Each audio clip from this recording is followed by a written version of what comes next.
묵상기도 드림으로 수요일 예배 시작하겠습니다.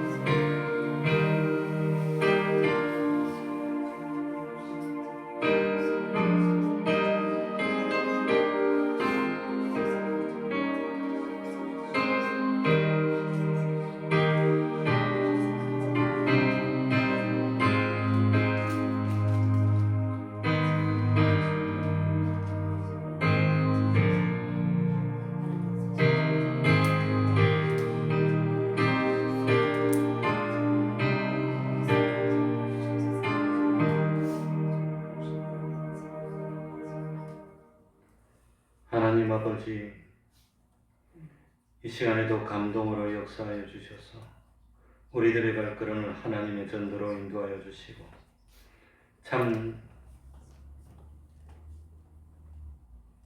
주님의 그 고난을 생각할 수 있는 믿음 허락하여 주시고, 주님의 십자가에 동참할 수 있는 저희들이 되게 하여 주셨으니 진실로 감사드립니다. 십자가 없이는 영광도 없다는 사실을 깨닫도록 하여 주옵소서. 주님이 우리 대신 고난받으시고, 주님이 우리 대신 채찍에 맞으시고, 주님이 우리 대신 낮아지심으로 우리는 평화를 누리고 주님 안에서 기쁨을 누리고, 참 주님이 낮아지심으로 우리는 영원토록 높아짐을 입을 수 있는 그런 은혜를 입게 됐습니다.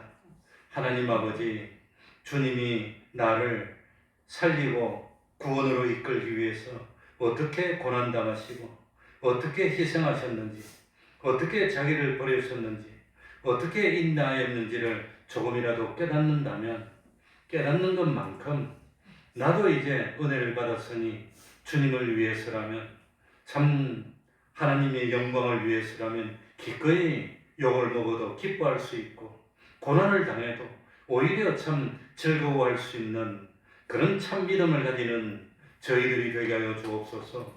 주님은 나를 위해 모든 것을 주셨는데, 심판대 앞에 섰을 때 참 우리는 주님을 위해서 내어놓은 것이 무엇이 있는지, 주님을 위해서 낮아진 것이 무엇이 있는지 볼 때 참 부끄러움을 당하지 않는, 영원히 빛날 수 있는 그런 저희들이 될 수 있도록 하여 주옵소서. 이 시간에도 깨달음을 주시고 구원의 도리를 깨닫도록 하여 주시고, 이 시간에도 앞으로 우리들이 참 어떻게 살아야 하는지를 배우는 참 보람된 시간이 될 수 있도록 은혜 베풀어 주옵소서. 믿음이 없는 저희들이 되지 않도록 하여 주시고, 진실로 주님을 믿기 때문에 참 주님처럼 기꺼이 십자가를 지고 어제도 오늘도 내일도 마땅히 가야 할 길을 갈 수 있는 그 믿음, 우리 태평동교에 가득 찰 수 있도록 은혜 베풀어 주옵소서. 주님의 이름으로 멀고 곳마다 하나님의 은혜가 함께하여 주시기를 바라며 예수님 이름으로 기도하옵나이다. 아멘. 찬송 올리겠습니다.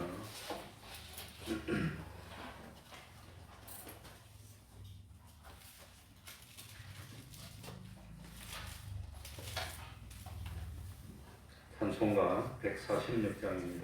저 멀리 푸른 언덕에 146장.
찬송가 136장입니다.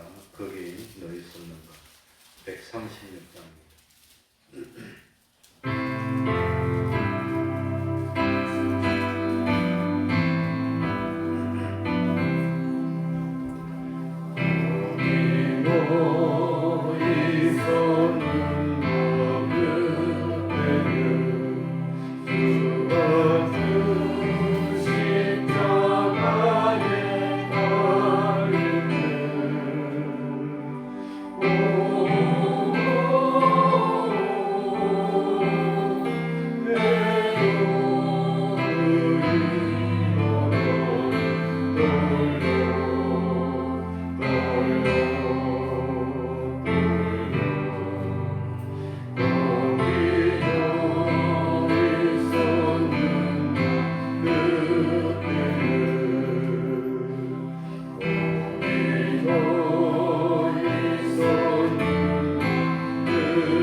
이 시간 예배를 위해서 통성으로 기도드리겠습니다.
하나님의 말씀 마태복음 27장 11절입니다.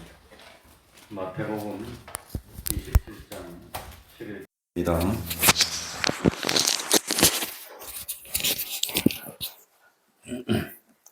마태복음 27장 11절입니다. 제가 읽겠습니다. 예수께서 총독 앞에 섰음에 총독이 물어 가로되 네가 유대인의 왕이냐?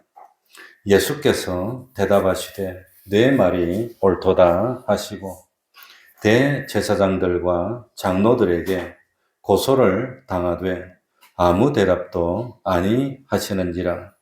이에 빌라도가 이르되 저희가 너를 쳐서 얼마나 많은 것으로 증거하는지 듣지 못하였느냐 하되 한마디도 대답지 아니하시니 총독이 심히 기히 여기더라.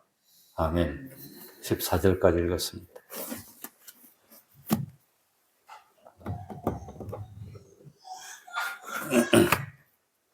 예수님의 고난이 지난 주일날 고난주간 종료주일로 시작해서 오는 금요일까지 계속이 됩니다. 그래서 보통은 이 한 주간을 고난주간이라고 그럽니다. 기독교 입장에서 보면 1년 중에서 이번 주간이 가장 엄숙하고 장엄하고 뜻이 있는 한 주간에 해당이 됩니다. 고난주간의 첫째 날은 주일날인데 종료주일 혹은 고난주일이라 그럽니다. 그러니 2000년 전 참 주일날 예수님은 나귀를 타시고 예루살렘에 입성을 합니다. 그때 많은 사람들이 옷을 벗어서 길에 깔고 종려나무를 꺾어들고, 종려나무가 다른 말로 하면은 종려나무가 무슨 나무지요? 갑자기 잊어버렸어. 그게 뭡니까? 그 대추야자를 종려라고 아마 하는 것 같은데, 그러니까 대추나 야자나무, 우리 그 잎사귀가 삐죽삐죽하고 길쭉하게 생겼습니다. 그걸 들고 참 예수님을 맞이합니다. 그래서 예수님을 구세주로, 왕으로 열렬하게 환호하고 맞이했습니다. 후대에 와서 사람들은 이날을 개념하기 위해서 종료주일이라 지난주일을 그렇게 말하고, 초대교회 시절에는 참 성도들이 이날이 되면 종려나무 가지를 들고 시가행진을 하고 그랬다고 합니다. 예수님은 본인이 십자가를 지셔야 한다는 것을 미리 알고 있었습니다. 그래서 십자가를 지기 위해서 예루살렘으로 들어오신 것입니다. 한마디로 말하면 죽으러 들어온 겁니다. 겉으로 보기에는 비참한 죽음으로 보입니다. 처절한 실패로 끝나는 것처럼 보이는 십자가의 죽음이 예수님께서 이룰 수 있는 최고의 승리고 우주적인 승리였던 겁니다. 이 십자가는 고난의 절정이면서 동시에 부활의 영광이 시작되는 시발점이 됩니다. 예수님은 이 우주적인 전투장인 예루살렘으로 들어오시면서 나귀를 타고 들어오셨다고 하는 겁니다. 그러니 참 아주 멋진 훌륭한 말을 타고 들어오는 화려함, 당당함이 없었습니다. 나귀를 타고 안장도 없이 그저 옷가지를 깔고 조용히 예루살렘으로 들어오신 것입니다. 그래서 참 그저 평소에 주님을 따르고 병고침을 받고 그리고 예수님의 은혜를 받았던 평범한 사람들이 종려나무를 흔들고 참 환호하며 박수하고 했던 것이 고작이었습니다. 이렇게 고난주간이 시작이 됩니다.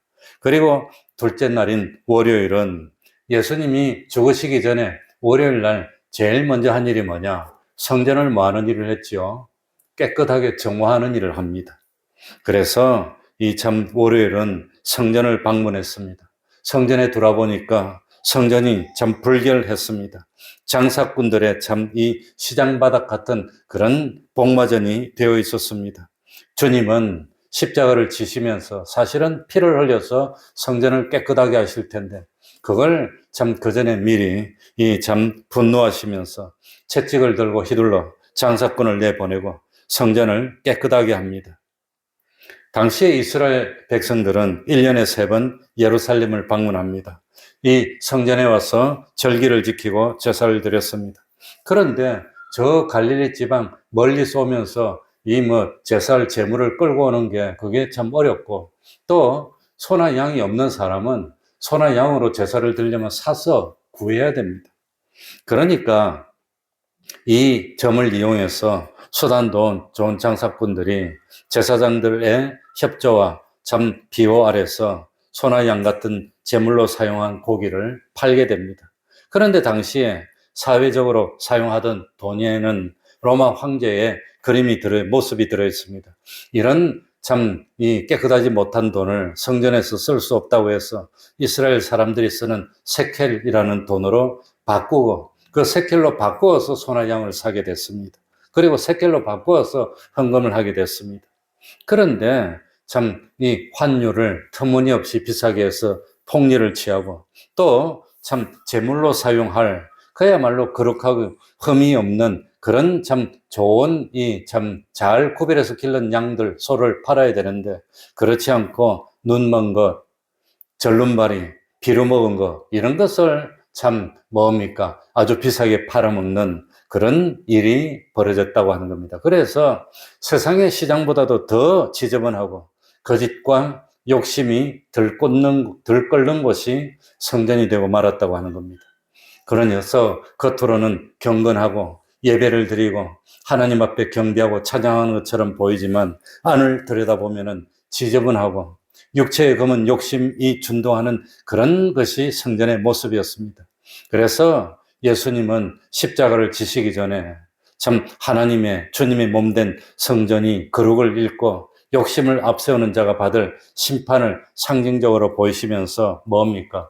채찍으로 다 내쫓는 너희들은 성전에 있을 자격이 안 되니까 다 내쫓는 그런 일을 했다고 하는 겁니다. 그리고 참 아마도 성전을 깨끗하게 하면서 진정으로는 주님이 피 흘려서 깨끗하게 하는 그런 참 것을 미리 보여줬습니다.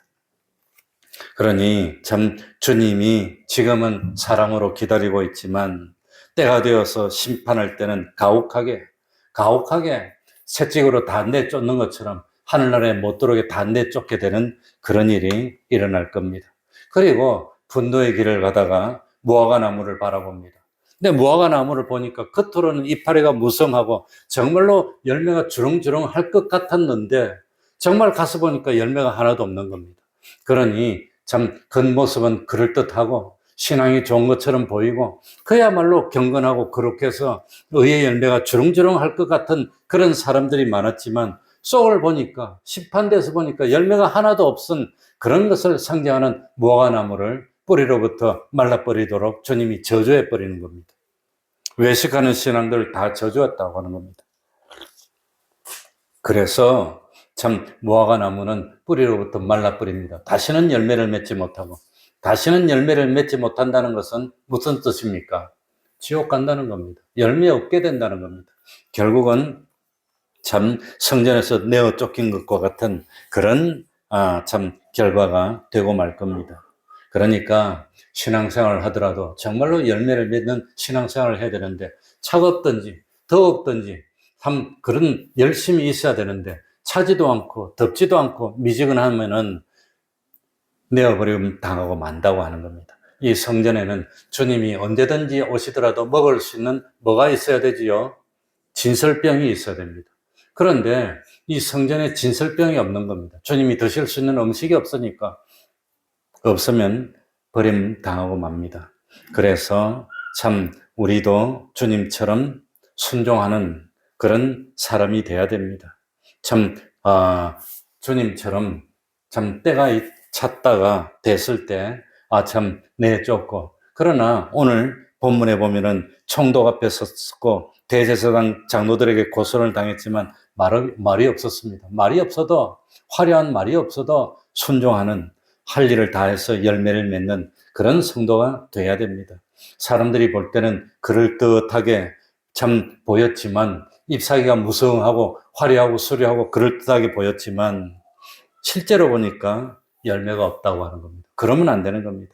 참 뭡니까? 겉으로 볼 때는 보잘것없는 것처럼 보였지만 실제로 보니까 열매가 가득가득 찬 그런 성도가 돼야 된다고 하는 겁니다.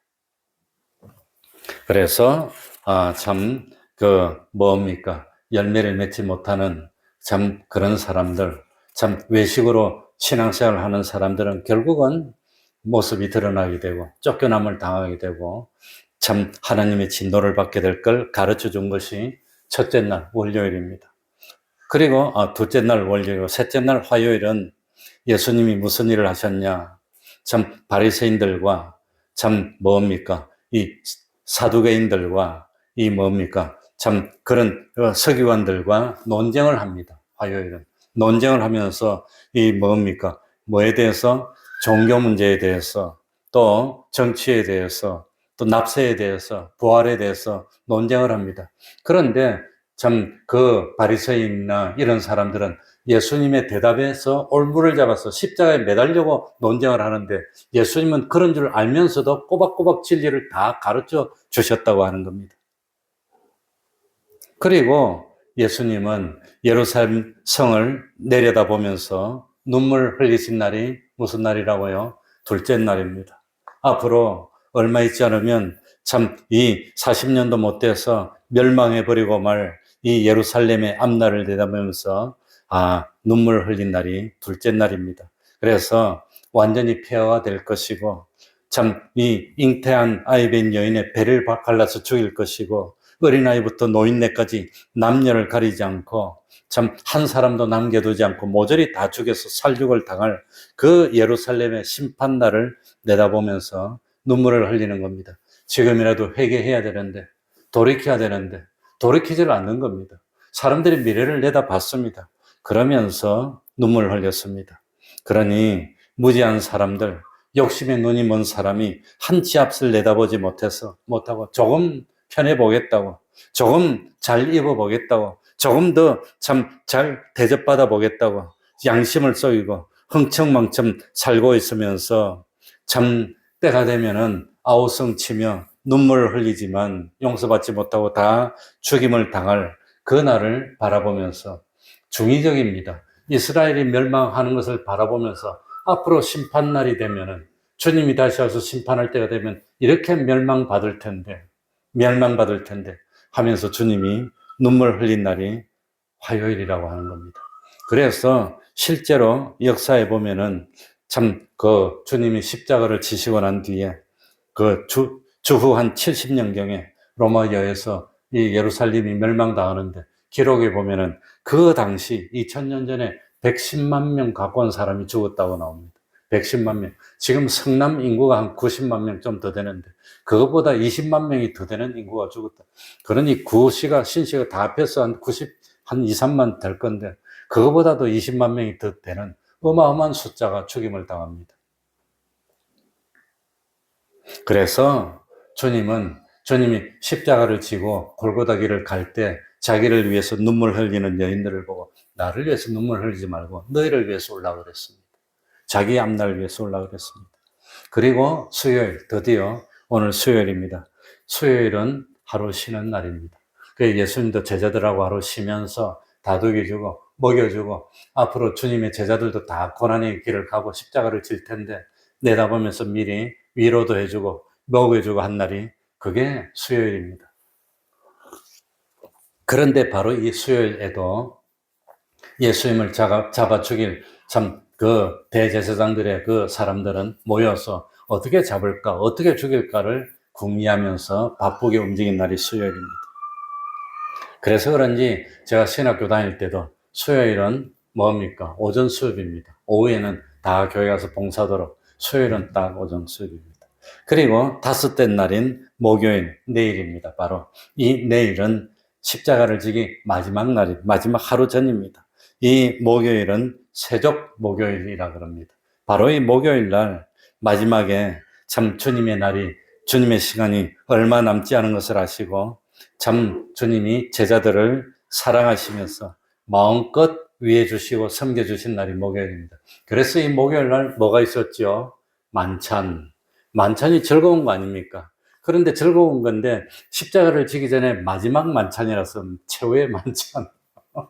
최후의 만찬이라니까 좀 비장한 것 같지만 사실은 많이 먹여주고 그러면서 성찬을 베풉니다. 이것은 내 몸이니 이것은 내 피니 살이니 그러면서 성찬을 베풀어주고 그러면서 제자들이 갔다 왔을 때 한 명씩 일일이 발을 다 씻어주는데 누구의 발까지 씻어줍니까? 가룟 유다의 발까지 다 씻어줘.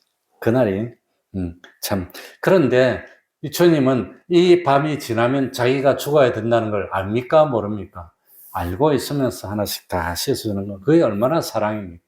주님이 그렇게 하셨다고 하는 겁니다. 그리고 마지막에 죽기 전에 마지막을 뭐하고 보냈지요? 예수님은 죽기 전에 마지막에 뭐 했지요? 밤새 기도했습니다. 밤새. 우리 같으면 내일 죽고 고생하고 할 것 같으면 오늘은 편하게 자야지. 그럴 것 같은데 주님은 제자들을 데리고 가가지고 밤새도록 기도했는데 기도도 그냥 합니까? 얼마나 기도를 했든지 마지막에는 어떻게 됐단 말입니까? 네? 참 땀이 흐르는데 나중에는 땀이 피가 돼서 흐르는 만큼 그렇게 열심히 기도했다. 우리도 그렇게 기도해야 됩니다. 그렇게 기도. 우리 지원이가 끄끄끄 한다고 쳐다보면 안 됩니다. 그거 다 뭡니까? 그거 이겨야지 그게 넘어가면 안 됩니다. 그리고 고난주간의 절정이 금요일입니다. 성금요일이라 그럽니다. 그러니까 목요일 저녁에 제자들하고 최후의 만찬을 하고 성찬을 하고 발 씻겨주고 그 다음에 같이 참 가가지고 산에 가서 기도를 한다. 기도를 하다가 예수님이 잡힙니다. 그날 기록에 의하면 그때 예수님을 잡으러 온 로마의 군대 숫자가 600명가량이라고 하는 말이 있습니다. 그러니 예수님 한 사람 잡는데 이게 대대가 오는 거예요. 대대가. 그리고 비무장한 예수님을 잡으려고 뭡니까? 칼하고 몽치들을 들고 그 수백 명이 왔다고 하는 겁니다. 그래가지고 아마도 새벽에 몇 시에 잡혔는지 모르지만 아침에 9시에 십자가에 매달리고 9시 전에 안나스한테 신문을 받고 그 다음 안나스의 사위가 되는 가야바의 법정에 서고 그 다음 가야바의 법정에 섰다가 뭡니까? 빌라도의 법정에 또 서고 그 다음에 채찍에 맞고 끌려가서 그 사형장까지 끌려갑니다. 그거 한 1, 2km 되는 것 같아요. 기억이 잘 안 나는데 내가 그거 다 가봤는데 그 꼭대기까지 가고 그 다음에 못 박히는데 9시였으니까 아마 올라가는데 적어도 십자가 지고 올라가는데 30분, 1시간이면 그 새벽에 몇 시부터가 해갖고 얼마나 바쁩니까? 그러니까 금요일 날 새벽에 체포돼가지고 이런 고난을 다 겪었다고 하는 겁니다.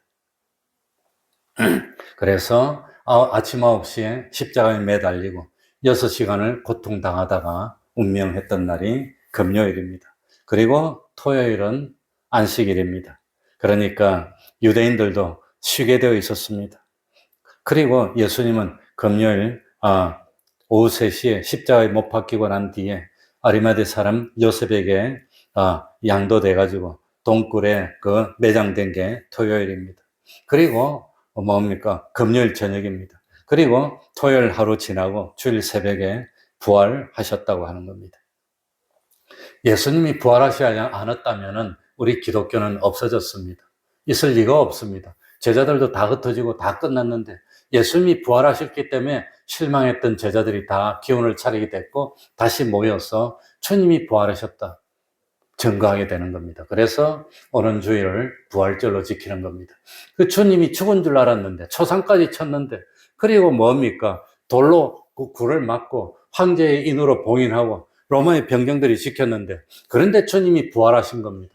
그 부활하신 주님을 눈으로 봤습니다. 그래서 증거하게 됐다는 겁니다. 주님이 부활하셨네. 그래서 기독교가 생기게 됐고 그렇습니다. 그래서 주님이 부활하신 이후부터 우리 기독교는 안식일을 지키지 않고 어느 날을 지키지요? 주일을 지키는 겁니다. 주일.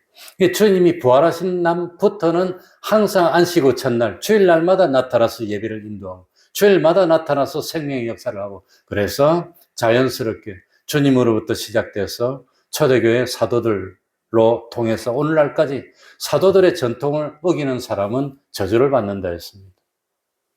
그래서 오늘날까지 기독교는 주일을 지키게 됐고 또 기독교를 말할 때는 항상 십자가를 말하는 겁니다. 십자가.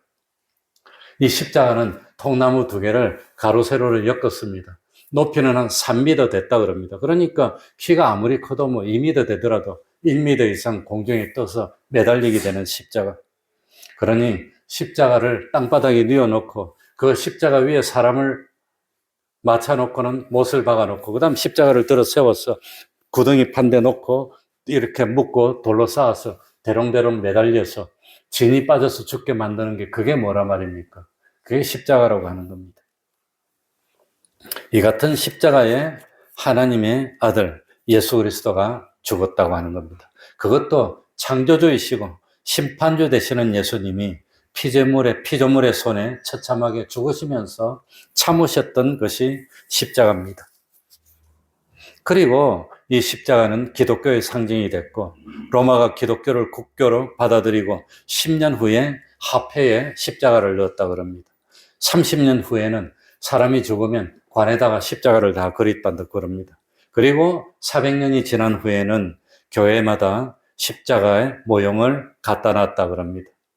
그리고 오늘날부터는 그 400년 후부터는 교회 꼭대기 지붕에 십자가를 달게 됐고, 그리고 오늘날까지 십자가는 예수를 믿는 믿음 때문에 당하는 고난을 상징하게 된 겁니다.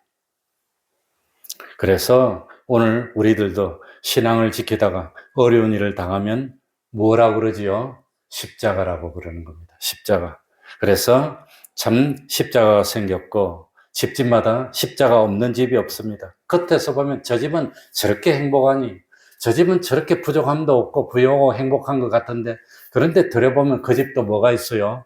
십자가가 있다고 하는 겁니다. 다 십자가가 있어요. 십자가 없는 집이 없습니다. 그래서 주님은 뇌 십자가는 뇌 가지고 가라. 십자가 없는 사람이 없고 자기 십자가는 남이 질 수도 없고 남이 진다고 되는 것도 아닙니다. 나의 십자가는 내 말고는 질 사람이 없는 겁니다. 그래서 내가 예수 믿는데 왜 이리 힘들까? 왜 이리 어려울까? 하면 그게 나의 십자가인 겁니다. 그 십자가는 내가 견뎌야 되는 십자가입니다. 내가 져야 되는 십자가입니다.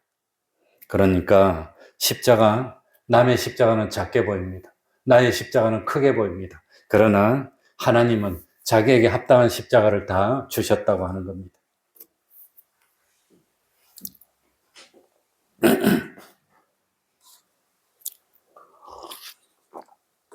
겟셋만의 동산에서 기도를 하고 있습니다. 주님이 이 밤이 지나면 이제는 자기가 아꼈던 제자의 배신으로 잡혀가게 될 것입니다. 산 아래는 군인들이 지금 지키고 있습니다. 날이 새면 잡혀가서 십자가에 매달린 채로 죽어가야 합니다. 그런데 이 십자가를 다른 사람이 대신 져줄 수가 없습니다. 다른 사람이 대신 져서 죽는다고 대속이 되는 것도 아닙니다.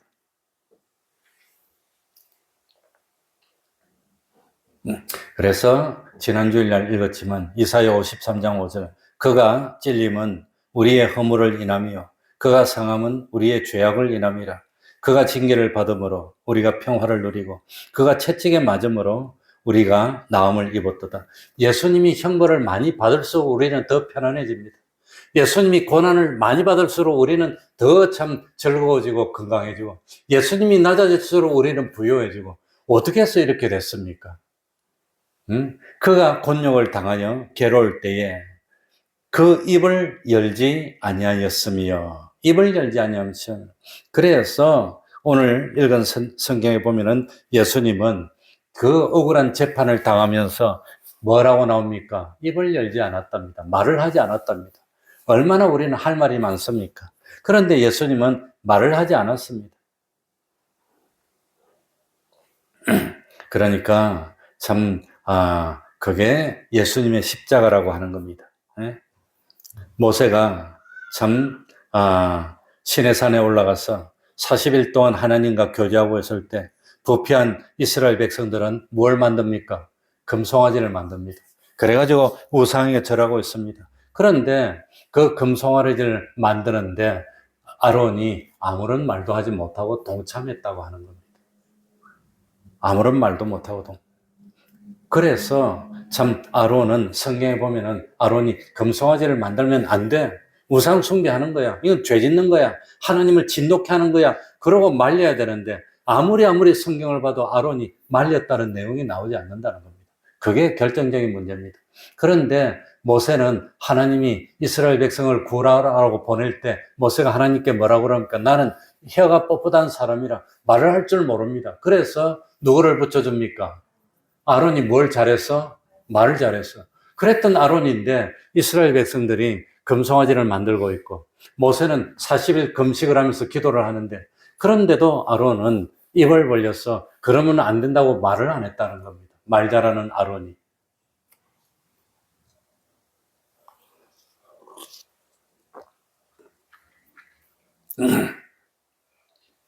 그러니까 진리를 외쳐야 할 때는 불이익이 오더라도 어려움이 있더라도 진리를 외쳐야 됩니다. 근데 진리를 외쳐야 되는데 남의 일에 간섭하는 걸로 외치면 안 됩니다. 남의 일에 간섭하는 것으로 고난을 당하지 말라고 성경에 되어 있습니다.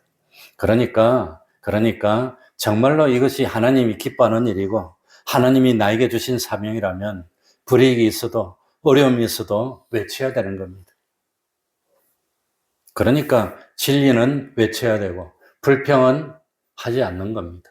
그래가지고 저도 전화를 받았습니다. 어른 목사님 나한테 전해서 누가 내 신영철 태평교회 신목사님 돼서 요렇게 욕을 하고 다닙니다. 그래서 그렇습니까? 알겠습니다. 그러고 끊었어요. 근데 어쩌라고? 내가 뭐 찾아다니면서 싸울 겁니까? 어쩌라고? 그냥 놔두세요. 네, 그래서 놔두세요. 그러니까 아무 말도 안 하더라고요.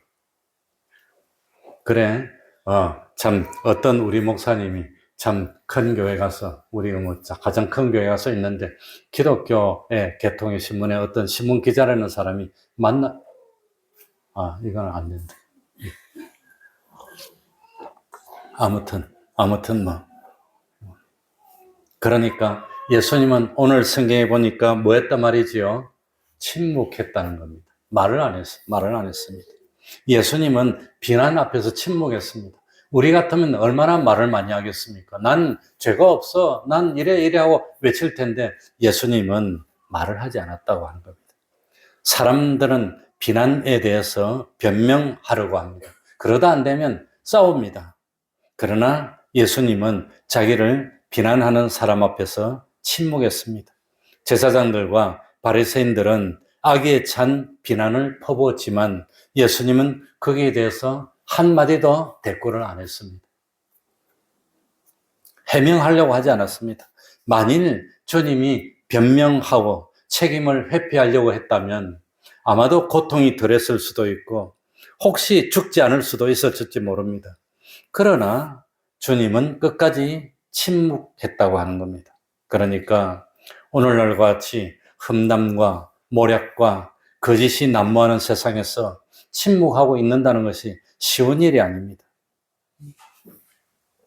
이 참 침묵한다는 것은 그 뭡니까? 말을 해야 될 때 위험을 무릅쓰고 말하는 것보다도 말 안 하는 게 더 힘든 겁니다. 그런데 주님은 말하지 않았습니다.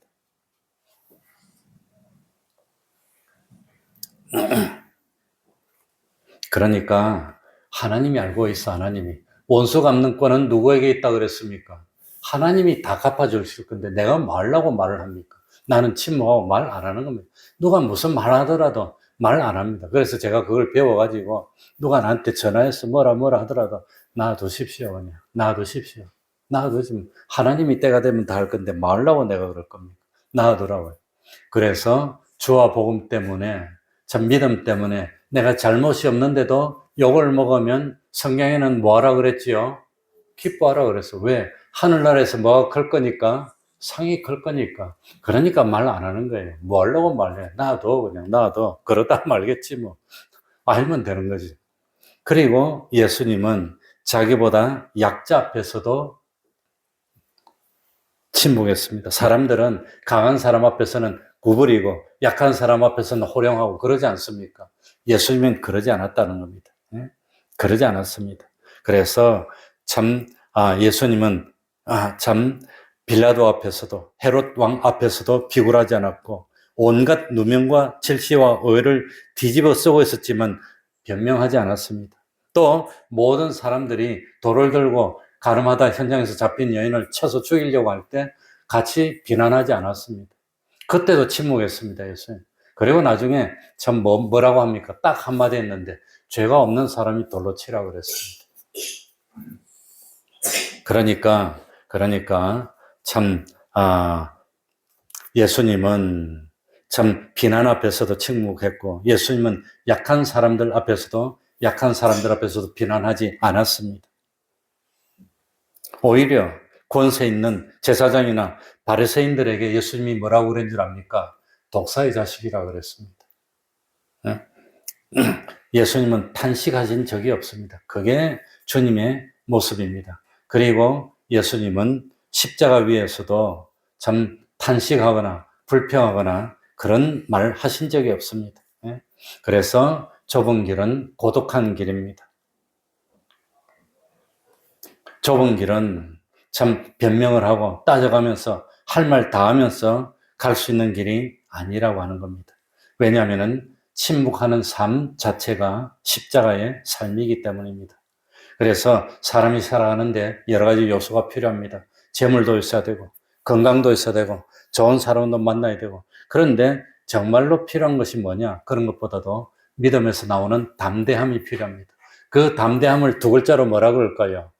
용기라고 하는 겁니다. 용기라고 하는 거.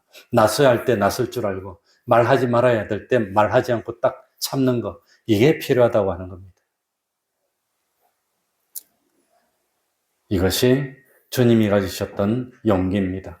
그러니까 참 세상에서 최고로 어렵고 힘든 게 뭐냐? 믿었고 아끼고 사랑했던 사람에게 뭐 당하는 거? 배신당하는 건 정말로 어렵습니다. 힘듭니다. 그런데 예수님은 그렇게 믿었던 12제자 중에 가룟 유다가 배신하고 왔을 때 비난하지 않았습니다. 뭐라고 합니까? 형제야, 너가 할 일을 하라고 하는 겁니다. 네가 할 일은 하고 난 내가 할 일을 하고. 그러니까 참 예수님은 그 가룟 유다 앞에서도 말을 하지 않았습니다. 그냥 받아들였다고 하는 겁니다. 그리고 자기를 지키려고 베드로가 난데없이 칼을 뺐을 때도 칼을 도로 꽂으라고 그랬습니다. 이게 용기입니다. 예수님은 12영이나 더 되는 그 어마어마한 천사들의 천군 천사를 불러서 로마의 병정들을 다 물리치고도 남음이 있는 말씀 한마디로 물리칠 수 있는 그런 능력이 있었지만 예수님은 입을 다물고 십자가를 지셨다고 하는 겁니다. 그리고 십자가에서 죽으시고 3일 만에 부활하심으로 참 우리에게 진정한 영원한 승리의 길을 열어주시고 부활의 길을 열어주셨습니다. 이게 믿음이 있는 사람이 가지는 용기라고 하는 겁니다. 그러니까 이 고난주간을 맞이해서 우리도 참 뭡니까? 쓸데없는 이런 만용은 부리지 말고, 그리고 원수까지도 사랑할 수 있는 그런 용기를 가지면서 참 나에게 해당되는 십자가를 굳굳이 지고 주님의 뒤를 따르는 우리들이 됐으면 좋겠습니다. 기도하겠습니다. 하나님 아버지 감사드립니다. 참으로 나서야 될 때는 힘들고 어려워도 나설 수 있는 믿음의 담대함을 허락하여 주옵소서. 그리고 또 빠져야 될 때는 참 다른 사람을 앞세우고 내가 빠져서 영광을 누리는 데는 뒤로 빠지고 참 희생을 무릅쓰고 나서야 될 때는 앞장설 수 있는 그런 믿음의 용사들이 다 될 수 있는 저희들이 되게 하여 주옵소서. 참 힘들고 어렵더라도 그것이 하나님이 기뻐하는 길이라면 어제도 오늘도 내일도 가야 할 길을 뿍뿍 나갈 수 있는 저희들이 되게 하여 주옵소서. 요새 세상 말들이 너무 많습니다. 불필요한 말들이 많습니다. 그러나 주님처럼 필요하다면 주와 주를 위해서 복음을 위해서 기꺼이 입을 닫을 수 있는 그런 참 믿음 허락하여 주옵소서. 그리하여서 우리 태평동 교회가 정말로 사랑이 넘치는 교회, 힘들고 어려운 사람이 있다면, 참 방황하는 사람이 있다면 비난할 것이 아니라 위로해 줄 수 있는 그런 참 진정한 용기를 가진 그런 믿음의 사랑으로 넘치는 우리 참 태평동 교회가 될 수 있도록 은혜 베풀어 주셔서 우리 태평동 교회가 날이 갈수록 말씀의 역사가 흥왕해지고 사랑으로서 상처받은 그 마음들을 치료해 줘서 온전한 사람으로 우뚝 세워줄 수 있는 치유의 역사가 나타나는 참 고침받는 역사가 나타나는 교회 될 수 있도록 은혜 베풀어 주시옵소서. 예수님 이름으로 기도하옵나이다. 아멘. 찬송 올리겠습니다.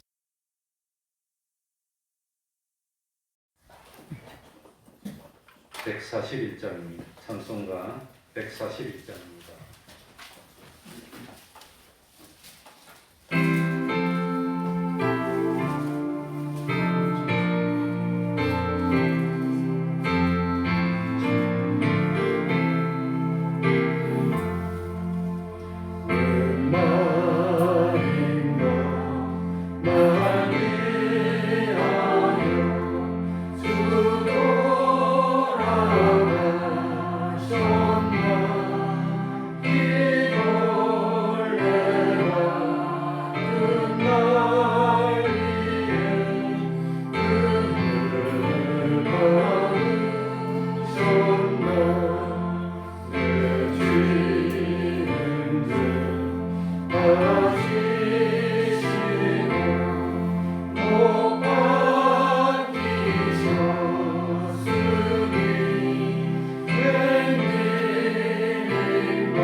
주기도문으로 예배를 마치겠습니다. 하늘에 계신 우리 아버지여, 이름이 거룩히 여김을 받으시오며 나라의 임하옵시며 뜻이 하늘에서 이룬 것 같이 땅에서도 이루어지이다. 오늘날 우리에게 일용할 양식을 주옵시고 우리가 우리에게 죄 지은 자를 사하여 준 것 같이 우리 죄를 사하여 주옵시고 우리를 시험에 들게 하지 마옵시고 다만 악에서 구하옵소서. 대개 나라와 권세와 영광이 아버지께 영원히 있사옵나이다. 아멘.